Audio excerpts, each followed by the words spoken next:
He'd already forgiven his family for their little scheme, because if it hadn't been for their trick, he'd never have met Ray in the first place. The two brothers went out shopping together, and along the way, his brother handed out all sorts of tips on how to approach girls. He followed the advice to the letter, but deep down, he realized he barely knew Ray the way Kivo did. Even so, he wasn't ready to give up on her just yet. Around this time, Amanda showed up at the boys' school to personally invite him to her birthday party and handed him a phone, insisting he call her sometime. That evening, he, Kivo, and Ray all hung out together, and it became painfully obvious to him that Ray had feelings for Kivo. Later, he worked up the nerve to ask Ray directly whether she liked Kivo. She denied it at first, but when he lied and told her that Kivo was actually in love with Amanda, her face fell instantly, giving away exactly how she really felt. Desperate for a way to fix things, he called up Amanda for help, and she was more than willing to do anything he asked, since she'd completely fallen for him by now. At Amanda's birthday party, things spiraled fast. Amanda suddenly pulled Kivo aside and kissed him, and Ray, who happened to walk in at that exact moment, saw the whole thing. Devastated, she ran off, and he chased after her, finally confessing his feelings for her. But Ray told him she only saw him as a friend, nothing more. Meanwhile, the school bully and his crew had also witnessed the kiss between Amanda and Kivo, and in a fit of rage, they cornered Kivo and beat him badly. He stood at a distance, watching it all unfold, but couldn't muster the courage to step in and help his friend. Later, he brought a badly bruised Kivo back home, and seeing his only real friend in that much pain made him realize just how badly he'd messed up. Unable to carry the guilt any longer, he told Kivo the entire truth about the scheme with Amanda. Kivo was shattered, he said, that if he'd known from the start that his friend also had feelings for Ray, he would have stepped back on his own without any of this drama. But after being betrayed like this, he no longer wanted anything to do with their friendship. He shut himself away in his room, refusing to speak to anyone, missing the friend he'd lost. Back home, his mother brought him his fish, safe and completely unharmed. Listening to her talk about how much the people around him truly cared for him made something click. He finally understood just how much love he actually had in his life. Determined to make things right, he decided he would win Ray back the honest way. The next morning, he went to Ray and told her everything, holding nothing back. Then he went to see Kivo to apologize properly. Kivo played hard to get at first, acting indifferent, but somewhere in the middle of their conversation, he ended up admitting out loud just how deeply he loved Ray. Unbeknownst to him, Ray was listening the entire time through the phone, and that was enough to finally clear up every misunderstanding between them. A few days later, everyone showed up to a school dance. Kivo's partner for the night was Ray, while he ended up going with Amanda, and by the end of the evening, the two of them were crowned king and queen of the dance. Standing up on that stage, every single girl in the room was staring at him, completely mesmerized. But right in the middle of all that adoration, a voice rang out from somewhere in the crowd, a girl casually saying he wasn't even all that good looking. His heart skipped a beat instantly, and his eyes darted across the room, desperately searching for whoever this mystery girl was. So, here's a question for you. If you woke up tomorrow and had just one day to be the most beautiful person alive, what would you do with it?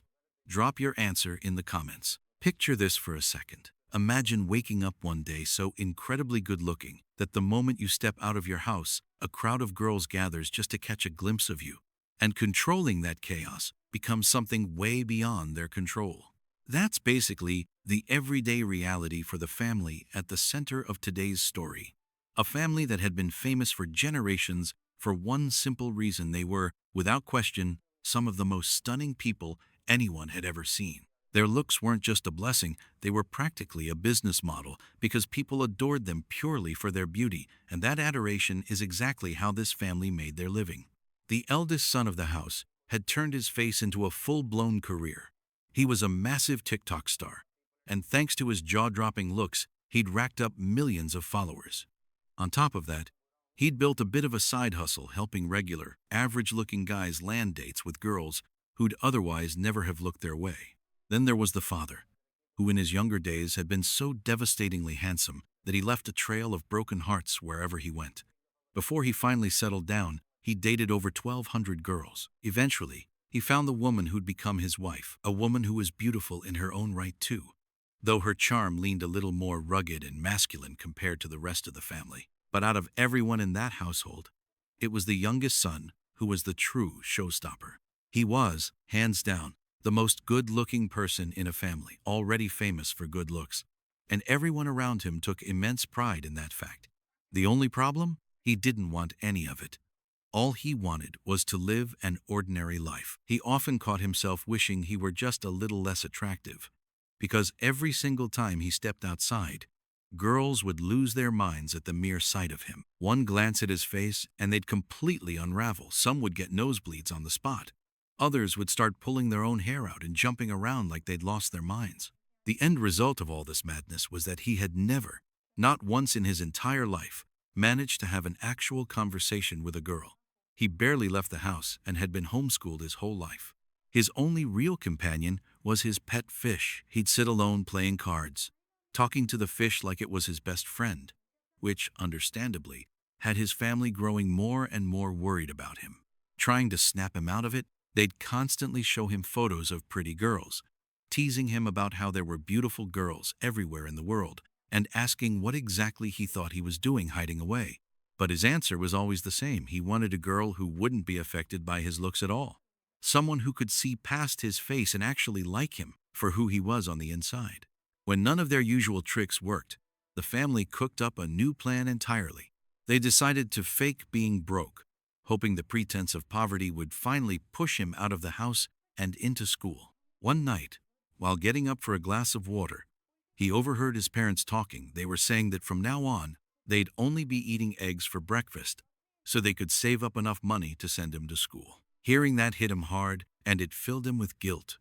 The very next morning, he announced he'd go to school after all. The whole family erupted in celebration until he added one condition: he'd only attend an all-boys school. That took a bit of the wind out of everyone's sails, but they were still relieved, figuring that at the very least, he'd finally be leaving the house.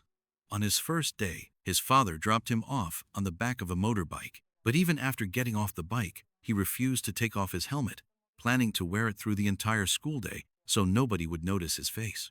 It backfired almost instantly. Instead of blending in, the helmet made every single student stare at him. A troublemaker at school, and his little crew of followers immediately zeroed in on him. And when the teacher arrived, she ordered him to take the helmet off. Reluctantly, he did. And the second everyone saw his face, chaos broke loose. The teacher herself was so stunned that she practically stopped breathing and had to be rushed straight to the hospital. He bolted for home right after that, but the bullies caught up with him before he could get away. They dragged him into a storage room and, in a rather dramatic fashion, laid out exactly who they were and what they wanted, like a group of self-styled superheroes revealing their master plan. Turns out, these three boys had been stuck repeating the same year at school for 3 years straight, all because their leader was desperate to take the school's prettiest girl, Amanda, to a party. The catch was that Amanda only had eyes for good-looking guys, and that's exactly why they decided to turn this newly discovered, impossibly handsome kid into their personal messenger. To keep an eye on him and make sure the plan went smoothly, they also roped in a decent, harmless boy from school, threatening him until he agreed to be his handler and companion. A little while later, the new kid marched straight to the principal's office to report the bullies. But the principal, who was dealing with his own headache of a son at home, wasn't in any mood to help. He practically begged him to just find himself a girlfriend fast so he could get out of the school as quickly as possible. Despite the rocky start, having this quiet, decent boy who we'll call Kivo by his side as a genuine friend actually made him happy. The next day, the two of them headed over to the girls' school, and the moment they walked through the gates, the girls there completely lost it, screaming for the helmet boy to be dragged away. But the instant he removed his helmet, the entire school descended into pandemonium. Within hours, it was even making the local news reporters were saying girls were losing their minds over him, with some getting nosebleeds and others literally throwing up from the shock. Amanda, the school's most beautiful girl, caught wind of the story on TV and instantly fell for him too, deciding right then and there that she'd make him hers no matter what. As word of his face spread far and wide, thousands of girls started showing up outside his house just hoping to catch a glimpse of him. Seeing an opportunity, his family actually started charging girls for tickets to get inside and see him turning the whole spectacle into a money-making scheme. When he secretly witnessed this from a distance, it hit him hard. His own family had been using him this entire time. They tried calling him back home, but he flatly refused to return. To make matters worse, seeing his poor fish struggling to cope with all the commotion from the crowds outside broke his heart even further. So he ended up hiding out on the roof of a building just to get away from the swarm of girls chasing him. Out of nowhere, a girl's voice came from behind him, asking if he was planning on jumping. He turned around, stunned, because for the first time, here was a girl who hadn't fainted or lost her composure the moment she laid eyes on him. His heart started pounding, and he couldn't even manage to say a word back.